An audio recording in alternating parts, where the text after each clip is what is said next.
Hi guys, this is skittflash here, and welcome back to Let's Play The World Ends With You. In the last part rather, we got all of the secret reports, so now actually, let's read the rest of them, and seeing as how usually these parts are a bit shorter, I can actually take the time to show off the, those things.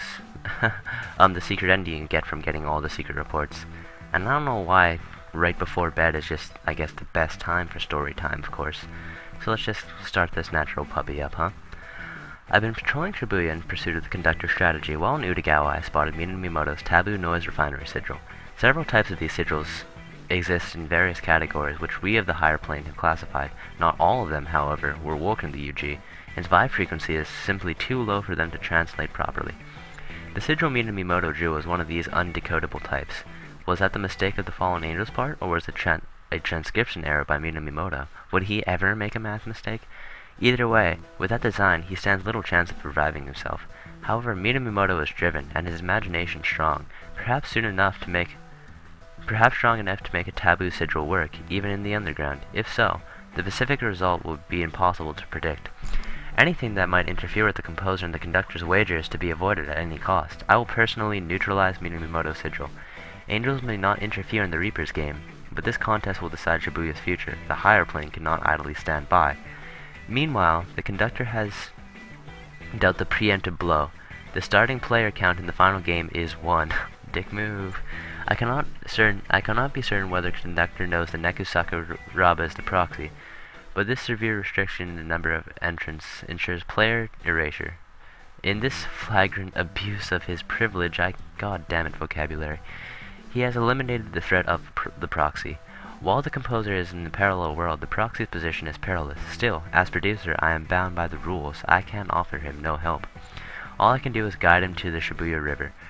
With call it luck or fate, even by himself, the proxy has managed to form a pact. He's partnered to Beat, now a Reaper, who himself is fixating on reaches in the river. As such, guiding the proxy will require little work on my part. Still, I haven't uncovered the conductor's strategy. For this final week, I can't afford to relax quite yet. Day 2. The conductor has used Beat's betrayal as an excuse to issue an emergency call. Excuse, I love that. With it, the composer rules for the UG are essentially suspended. After weeks of concealing the composer's absence, the conductor finally has absolute authority. At the same time, he's made red skull pins mandatory for all Reapers. Now most of Shibuya has a red skull pin.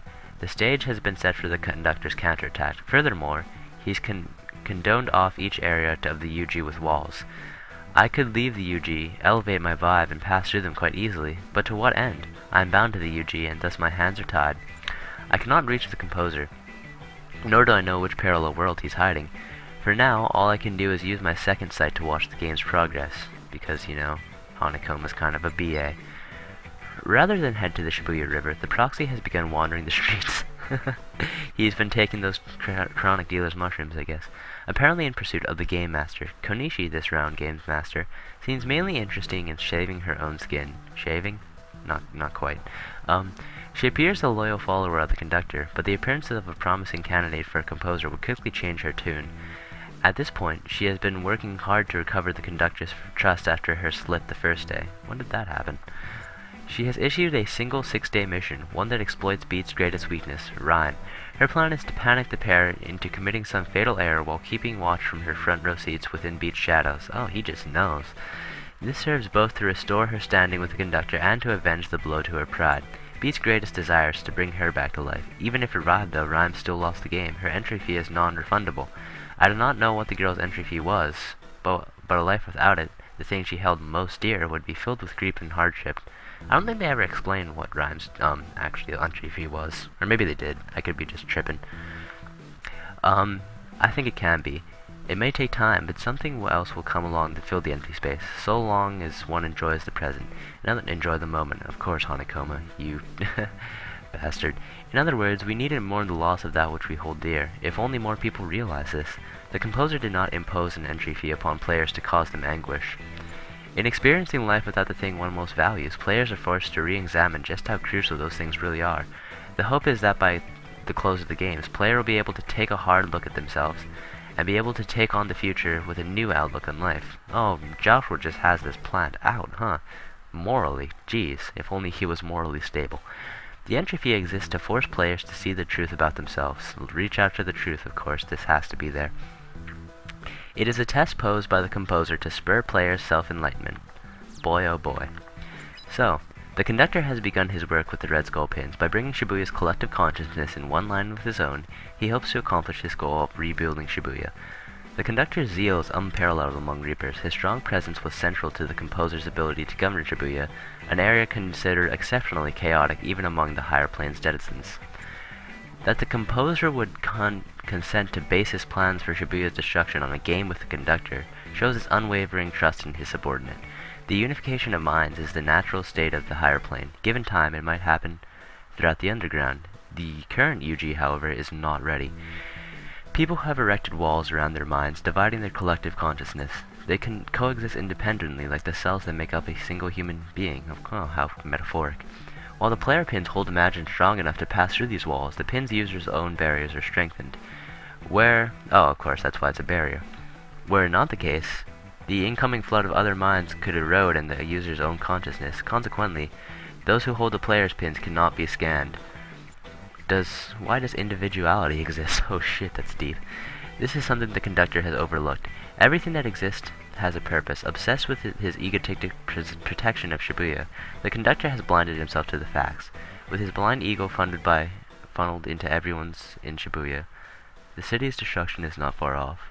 As long as there is individuality, it is possible to fully eliminate loneliness. There is no such thing as a shared reality.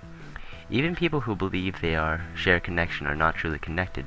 They must actually make contact, clash, yes, morals, and learn about others through their foreignness. Differences should not be denied, they should be accepted and enjoyed. People must realize that if Shibuya is to be spared by destruction.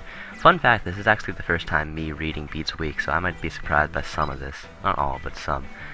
I detected an energy spike here. It would seem Minamimoto has returned. I judged his revival unlikely after spotting his taboo refinery sigil on the first day, but it appears Minamimoto's imagination is much stronger than I anticipated. The fallen angel must have completed the array for him. A troubling thought. Who can say what impact this will have on the composer and the conductor's game? Minamimoto has one goal now, find the composer and erase him. Minamimoto has been tracking the composer's movements. He must know that the composer frequents the cafe. Chances are he'll pay a visit himself. Ooh, he's probably shitting his pants right now. Or not. He seems to be in control of everything. He is a super boss after all.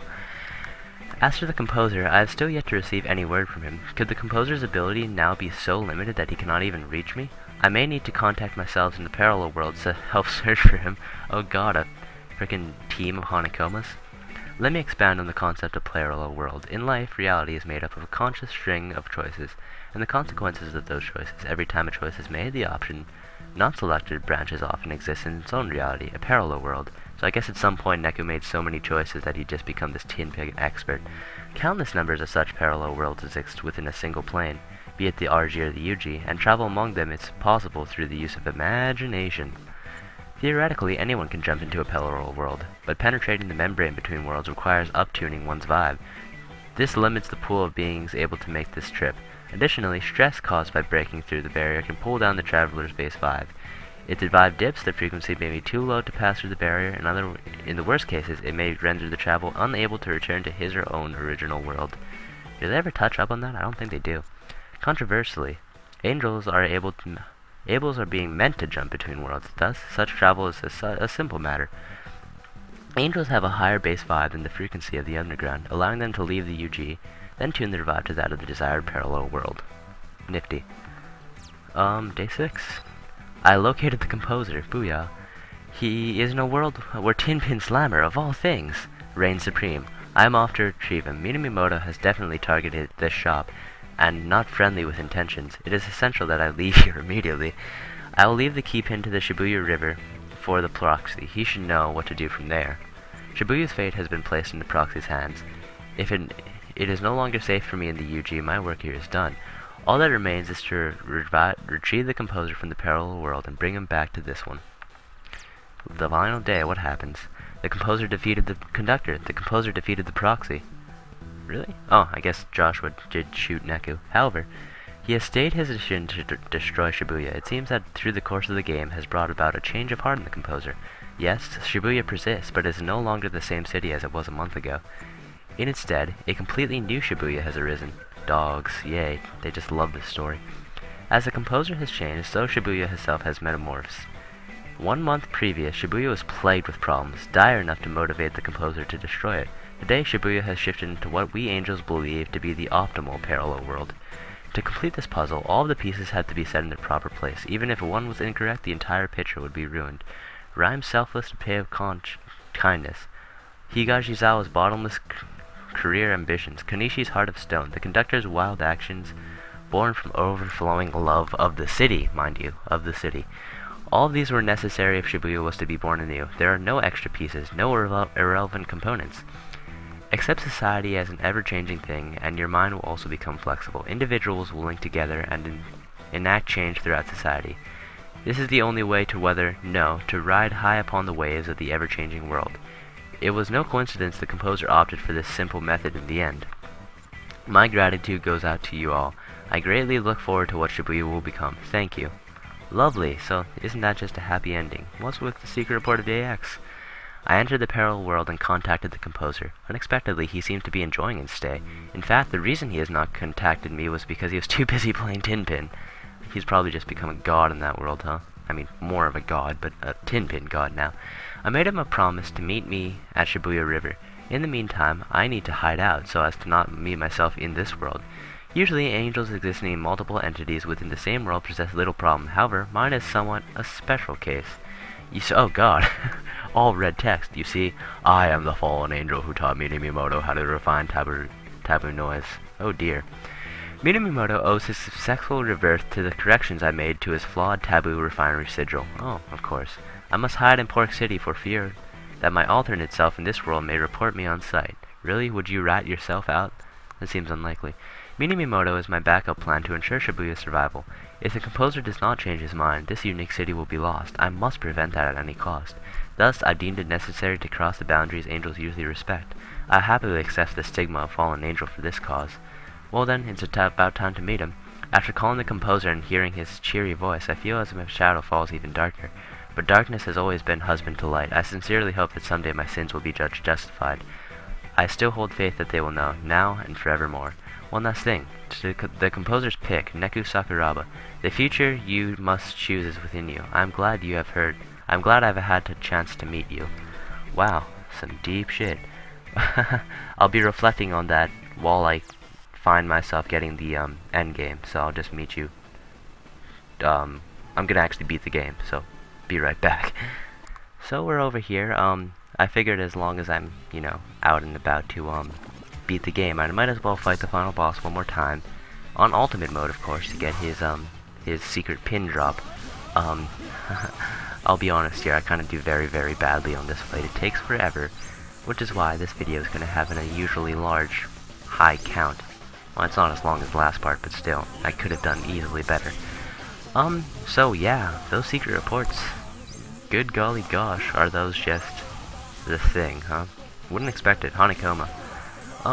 I guess it is calling for sequel bait. Oh god, why did that do so much damage? And why did that lag?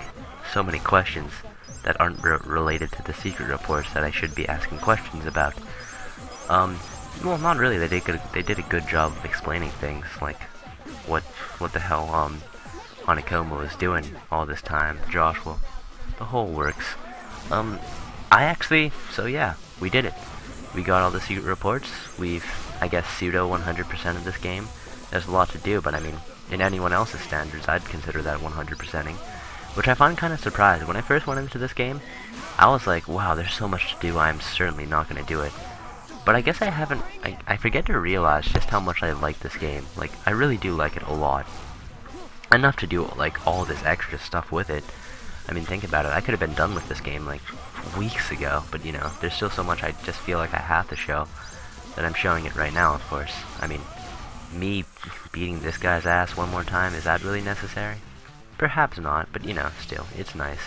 And I'm kind of funny, because I'm kind of beating him faster than, like, my partners can keep up. Give me the fight. I don't think I even reach a 5 times puck in this fight. But I'll kill him with the power of Rhyme. Do they explain how Rhyme comes back? I mean, she does, but they don't really touch on that, so that is an interesting question. So yeah, any one of these seconds now, I should be able to kill him. Except not seconds, because this is like a 3-minute boss fight. I'd like to be doing more damage, but my partners just aren't feeling it today, I suppose. Anyways, they're almost dead. Again, you want to be on ultimate mode to get this. This is necessary to get the, one of the Blacklit Planet sets. And again, ultimate fusion attack with Joshua. Lovely. I just forgot, Joshua's big character, ain't he? Cheery voice and whatnot. I'm just kind of blown away, because that was the first time I actually read those secret reports. I mean, I knew Hanekoma was the fallen angel, because I looked that up. But just the whole spick and spiel about it. There I go, again, using terms I've never heard before, ever. But anyways, composer's dead. No, conductor. I get this confused all the time. Anyways, for beating him on hard, we get Black Venus. Lovely. Yes, plot. I will meet you back at the plot, and I will meet you back. We've seen this all before, so I'll meet you at the credits when we actually get to see the secret ending. So we're here at the very... I skipped the credits for you. I mean, I skipped the credits for myself, to be perfectly honest, but you know. So if you've collected all the secret reports, you get this as a prize. Although I honestly consider the secret reports themselves a prize, but I'll shut up now. Repercussions upstairs. But hey, at least things are back to normal. Look at them two cheering. They're good friends after all, aren't they? What? You seem down. Hey, it's their world. But Joshua looks sad. They get to decide what to do with it. That makes me sad. This is like the one time Joshua's ever, like, I feel like Joshua's ever felt any, like, bad emotion like that. Usually he's all happy and smug, maybe sometimes annoyed, but never really sad. That's why, there's a lot of characters like that it always gets to me. But yeah, so I showed the secret ending, so pretty much, yes, we're pretty much done with this game. Honestly now, there's only one more part I'll be showing, that's the rest of another day. I'll be getting the last of the freaking Blacklit Planet sets, and I'll be doing this boss rush. But as in terms of, you know, completionist, we're done. I'm pretty sure the part's over now, but I'm showing what you're seeing right now is actually a picture from the secret ending of the solo remix version of this game. It features this one teaser character, I guess, meant to cause hype, I suppose. What's interesting is she has